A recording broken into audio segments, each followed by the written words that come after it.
Hi Lansing, I'm Sergeant Eric Prattle with the Lansing Police Department Community Services Unit. Welcome to this episode of Join the Team.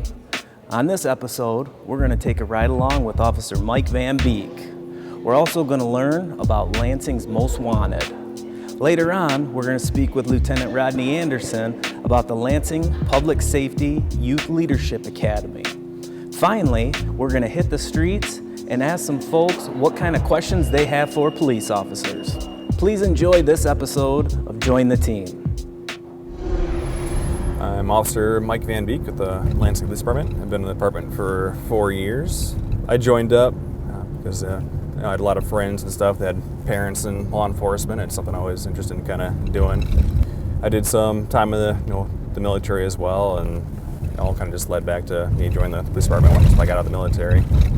I enjoy it, different every day. I like not being stuck behind a desk all the time, out and talking to people, meeting different people, helping people with their problems. 30 man, 15 tonight. 10-4, 15, we'll show you clear. Incident assigned. Just got sent on a report of a home invasion on the north end. Looks like someone's trailer got broken into and some tools were taken. Done. Hey, how's it going? I'm Sergeant Lansing Police. How can I help you today? We got broken into one of our trailers over here. Are you owner, manager? Okay. This happened over the night? Yeah. They went through everything looking, they left those open. Nothing was taken out of here though? Nothing was taken, brand new. Was it damaged when they opened it up, or Nope. was it unlocked? We left it unlocked. Okay. This is the one that they went through this. This door was locked. This was actually from the previous incident. Okay. But they got in here and took all of our fiber optic splicing. So hand tools, primarily drills, that kind of thing. Okay. So we just went to a burglary of a business. Got there, made contact with the manager. Told us that 2 of his trailers sometime overnight had got broken into. Didn't have any cameras in there. I didn't know who it could have been. Looks like the guys, one of the trailers weren't locked. They went through a cubby hole, unlocked the doors, stole a generator, some drills, a bunch of other property for their business. Funny part about the generator is it was leaking fuel. Okay. Joke's on them when they go to try to fire the thing up. What type of time frame are you looking at from when this happened? Office closes at 11. Okay. Happened anywhere between 11 and 7:30 this morning. Okay. Any place in there? I guess I haven't really gone through. Look, I like taking some pictures of the trailer, but can you show me in real quick? You think any place that you touched that maybe left fingerprints? Oh, I can tell you right where they did. Okay. Yep. That new trailer, because nobody's really been in it. They opened up those 2 cabinets that are open. They would have opened those cabinets and would have used their fingers to stay in there to pull them Okay. lever. I'm just going back to the car. I'm gonna get this gentleman a report number, and I'm also gonna get my camera to take photographs of the scene, where it was taken from, and then if I locate any prints, I have my print kit to lift any prints. I'm gonna start from far out, take some photos to kind of capture the scene from a distance. That way, if later on something comes up that the prosecutor or the court has an idea of what the scene looked like or what occurred.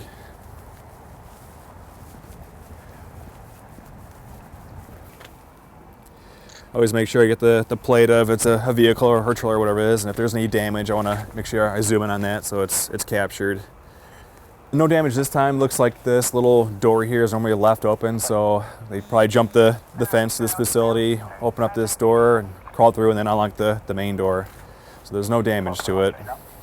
Yeah, someone's gonna grab some gloves just in case, I'm sure they said they already had workers that came and grabbed this trailer today and then got into it, observed it was broken into, but I don't want to add any more prints to that, so I'm gonna glove up at this point, prevent any kind of contamination to the scene or any further contamination. This trailer was broken into as well, but he said there was nothing inside of it, nothing was taken, there was no damage to it, but it does appear that whoever broke in did open those 2 little cabinets inside, so maybe we'll get lucky and get some prints off those. So this is a general example of every print kit that's issued. You'll typically have in here, you have both a white powder and a black powder. It kind of depends on what kind of surface. If it's a dark surface, you would want to use a whiter powder, or vice versa with the black. I have a pair of scissors, some of the actual tape for lifting the prints. You'll have backings, for the tape, where actually put the print on with the tape, and then cards in there where you can write down what the crime was and where you lift the print from. And you also have two little brushes to go with, one for the black powder, one for the white powder. So first thing I'm going to do before I really even put any powder on, just take a look, see if I can see anything. And then I'll probably use black powder for this because it's a chrome or metallic surface. A lot of times, especially with something really shiny like this, you can just see the print without putting any powders, and tell there might be a couple prints just on the outside and maybe on the inside of this. So I'll definitely give it a shot. Try to lift some prints. What I'm gonna do with a little bit of light powder, basically put it up to the surface with a twirling motion. Put a little powder on the surface, and what that really does is helps the prints pop out and enables you to actually lift them.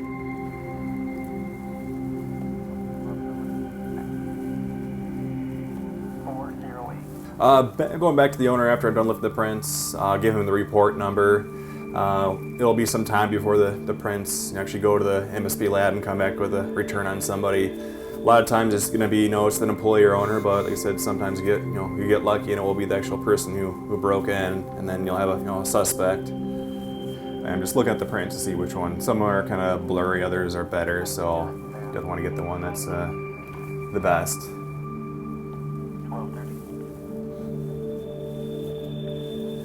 Lift directly off this little latch handle here to start with.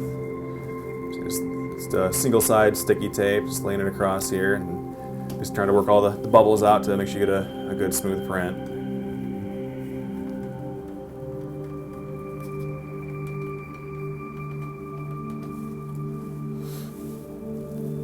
And smoothly peel it off.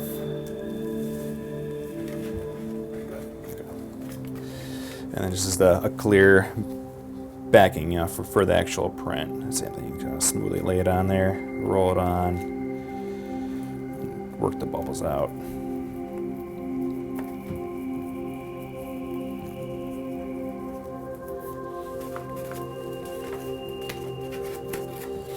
And then we have these tags that you'll basically attach directly to your print. It has a report number, where you lifted it from, who lifted it. All the information for when the MSP crime lab gets the prints, they can relate it back to the actual crime. And we did get several good prints out of the trailer, so hopefully that'll, if it does come back to you or an employee, it's not really a big deal. So basically from here, we'll get that trailer installed. We'll be looking, for all that property that's missing. The prints will be sent to the MSP lab. They come back with a return, and we figure out who it is. Obviously, we'll get in touch with you, and eventually we got to get. I'm assuming you want to press charges before we broke into the trailer. Okay. We catch them, definitely.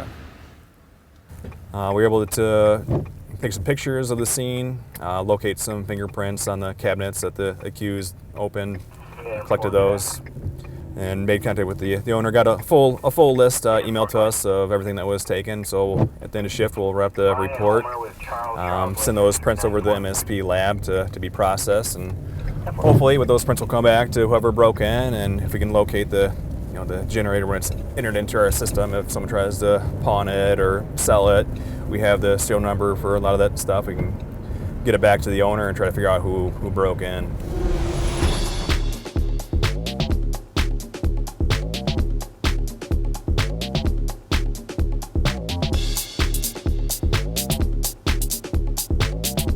The Youth Leadership Academy is our opportunity to engage youth and expose them to public service careers associated with police and fire. Throughout the academy, the participants will participate in interactive games, learn some different lessons, take some field trips, and actually get a chance to do some of the things that we do as first responders and public safety professionals. The Lansing Public Safety Youth Leadership Academy is an exciting opportunity for teens to see what it's like to be police and fire professionals, and also groom them to be Lansing's next leadership generation.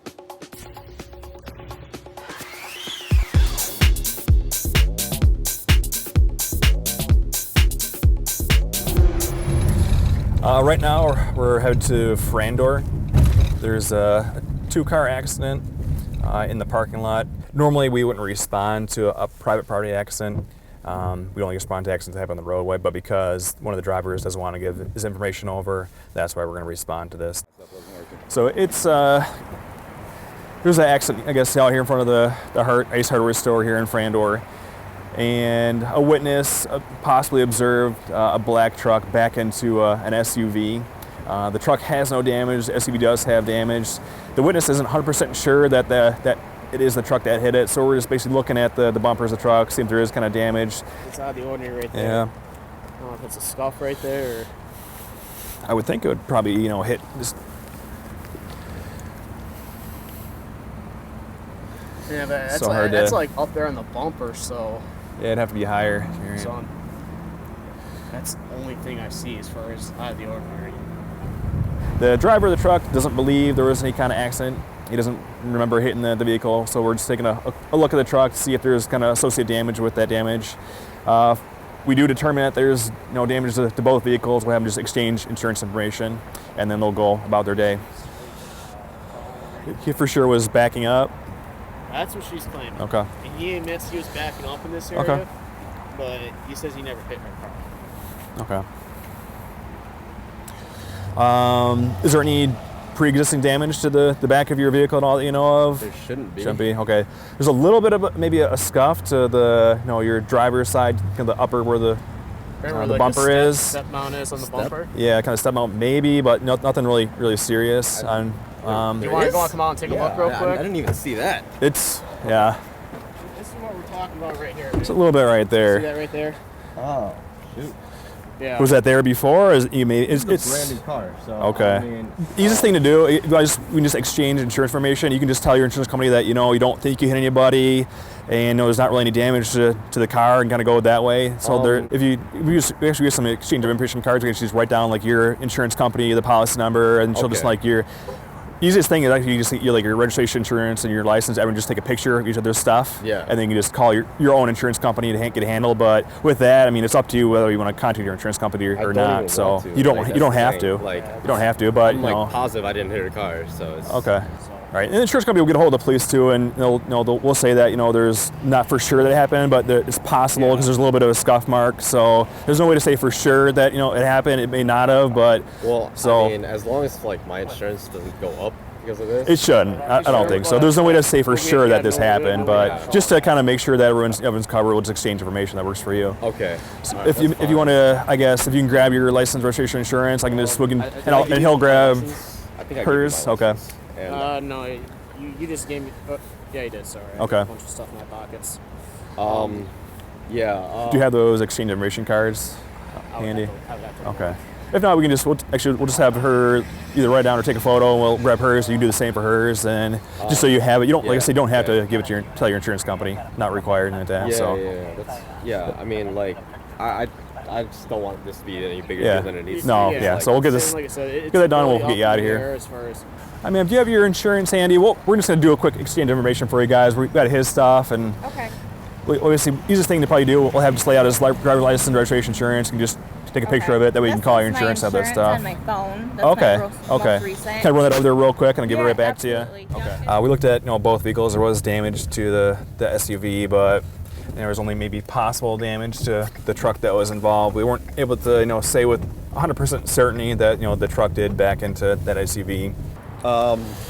Do you have your phone? You can take a quick shot of this real quick of their insurance and stuff. But like I say, just in case. So here's all your stuff back, ma'am. Thank you. So what we want to do is get a picture of his license, registration, and his insurance. It's on his phone as well. Okay. I can just hold that for you real quick. I appreciate you guys coming out and helping with this. Oh, you're welcome. So we ended up doing, we were able to talk to both the owners of the vehicles and have them exchange insurance information just as a precautionary measure, and they were cooperative in that, so they'll basically get a hold of their insurance companies and handle it from there. Okay. Should be all set, okay? Perfect. Thank you. Take care. When we respond to traffic accidents, most of the time people are pretty cooperative. They realize one half made a mistake or having a bad day for whatever reason, and they typically understand when they have to be issued citations or be found responsible for committing a hazardous action. They usually don't have an issue with it. Every once in a while, we'll have somebody that disagrees or whatnot, but most of the time, they can accept it, and someone's issued a citation, they get the report number, and they move on with their lives. All right. Have a good day. If you don't You get too. questions, all right? All right, take care.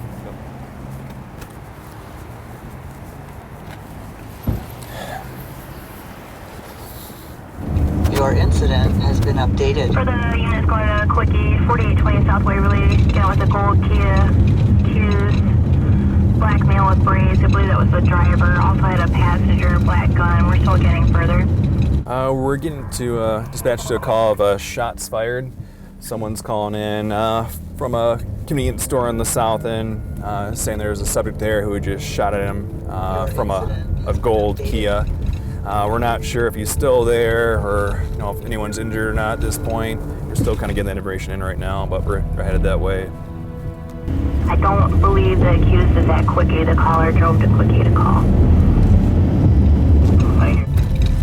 Those dispatches just updating now that the shots fired occurred a little while ago, and the accused and the victim are separated. He drove to the convenience store to call the police, so no one's currently in danger. It's definitely very normal for the story to change. You might get some initial information from a caller, and as you're getting there, you'll get more information. Their mission could change. It can go back and forth. It happens quite a bit, and even then, once you get on scene, things can change again. You can always take the call notes, what the dispatcher tells you as truth. Yeah, right now we have an officer on scene talking to the victim of this incident, trying to gather some more information to give to other responding units to figure out where this occurred and who actually the shooter was and what happened. 15, I'll be with him in a second. There's a gold Kia SUV on Holmes here. So the accused vehicle in this call was a gold Kia SUV. We located one here on Holmes Road. I'm not sure if it's related. Maybe just be someone else who just owns a similar looking vehicle, but we're going to look into it further. Your incident has been updated.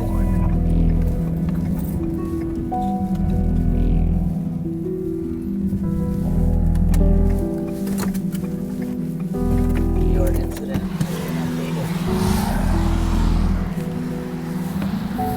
It's an older lady coming to the door right now. At least she was. White lady, black lady? White lady, I think.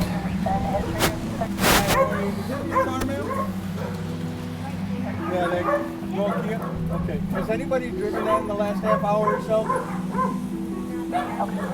Okay, all right. We just had a call about a vehicle similar to that down the road, and we just thought we'd stop and check and make sure everything was okay.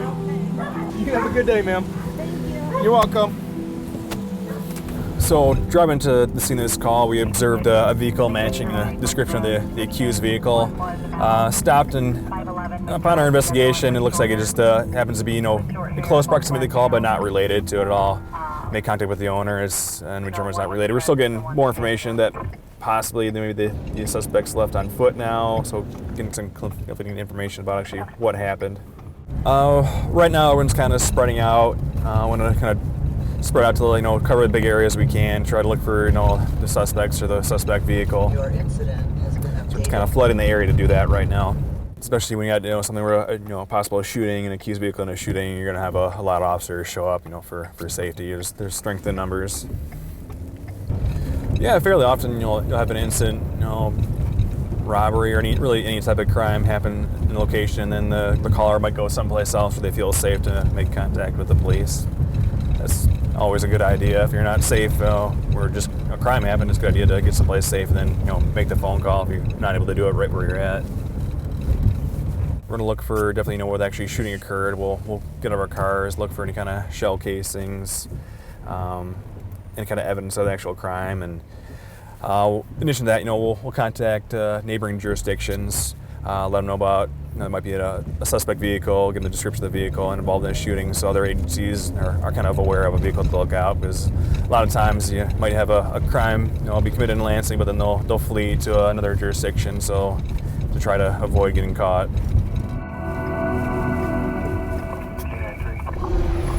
So my question is, if I'm on the highway driving and there's an emergency vehicle driving behind me with its sirens on, there's a vehicle and I can't move over to the side, will I still get a ticket for that?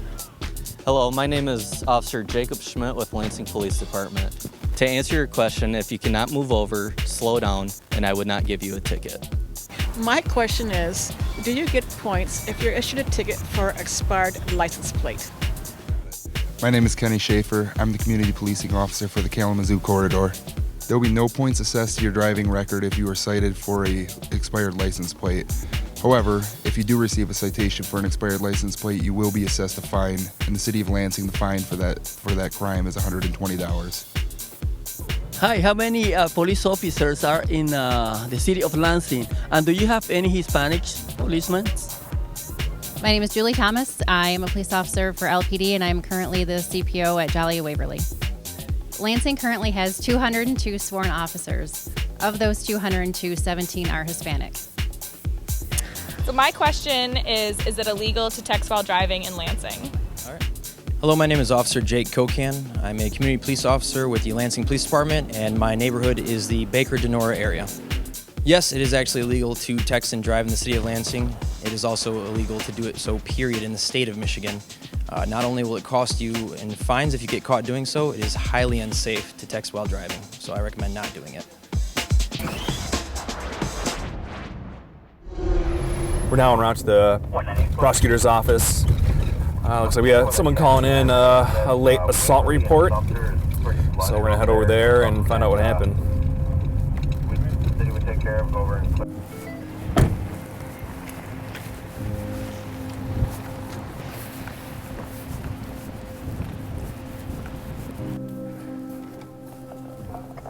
So we went to a report of an assault. The caller was an attorney for a client who was assaulted by an individual, and they were at the prosecutor's office trying to report it. We made contact with the victim, conducted a basic investigation, learned that she had been assaulted by a significant other, and then we learned that the actual crime occurred in Eaton County. With it actually occurring in Eaton County, it's out of the jurisdiction of Lansing, so I wasn't able to take a criminal report. Ended up getting the phone number and referred her to the Eaton County Sheriff's Department. So her plan is to go home, make contact with them, and file the report. We'll probably be the easiest way. It's going to be actually Eaton County where it occurred, so I'm going to write the phone number down for you. Like I said, you can call them now. They can just let them know where it happened. And they can either come to your house or show up here, whatever you can work out with them over the phone. So it's up to you, whoever works best. So I'll write that number down for you. The victim of the incident does reside in Lansing. We told her if there's further issues down the line with the suspect or accused coming to her house or causing problems, she can always call the police. And then she resides in Lansing. We can respond there and assist her. Do you know, is there any kind of personal protection order or bond conditional release between you two and all? There is as well. Okay. Just make sure you let that officer know that as well.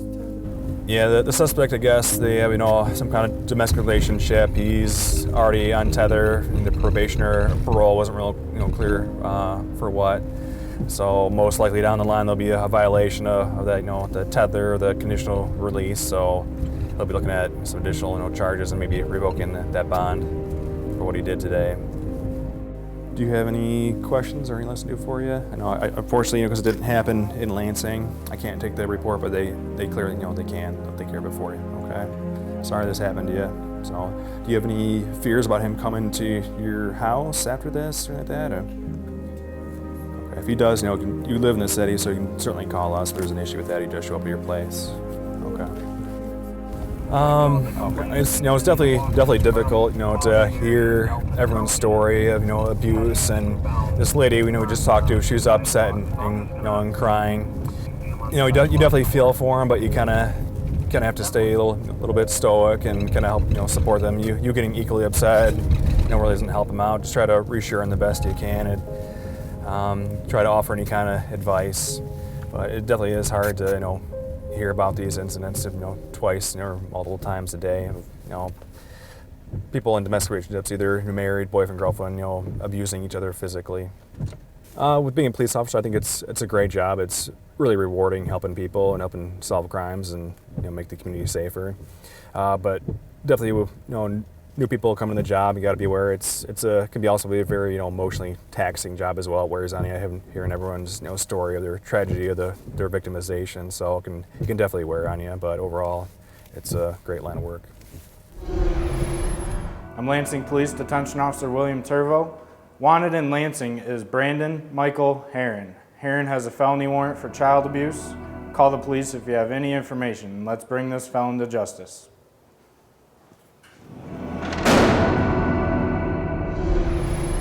That concludes this episode of Join the Team. Before we go, with the weather getting nicer and kids getting out of school, I just want to leave you with one quick summer safety tip. As you're driving around, make sure you're aware of your surroundings. Give an extra second to look around and make sure the roads are clear.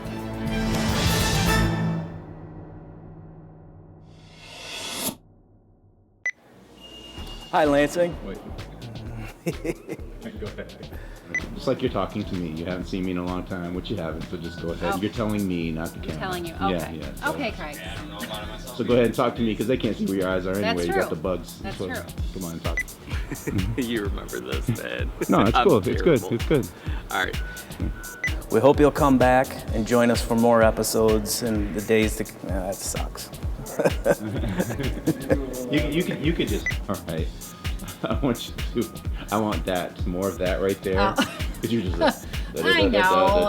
You look like you're mad dancer. I am And then mad. you gave me you. I am the mad. person that I know. So just, you give me the person that you Okay. are, because I know you're awesome. So just I go ahead. know. If you're unable to move over, you will not get a ticket. Whenever you're ready. Yep. There will be no points assessed to your driving record for if you... Wait, start again. No, that's good. No, you're good. It's good. Okay. Lansing currently has 202. Shoot. That's good. Keep going. Start again. But pull the mic down just a little bit. Don't hurt yourself. Laughter is good, though. It keeps Okay. you flowing. So good. Finally, we're going to hit the streets and ask some folks some questions about what they have to... All right, let me try that again. Go ahead. You're doing it. You're there. Jinx me. All right, Bob, come here. No, I don't. I'm terrible. He does at have this. it. He's telling himself he doesn't have it, but he has it. How many times have you said it? Once. He has it. I just need it a little cleaner, that's all. Right here. Driving record if you're cited for an expired license plate. However, if you are cited... No, it's good. It's good. You're doing One more good. time. Yeah, one more time. I know. Jazz Here hands. again. What? Try Have a good time.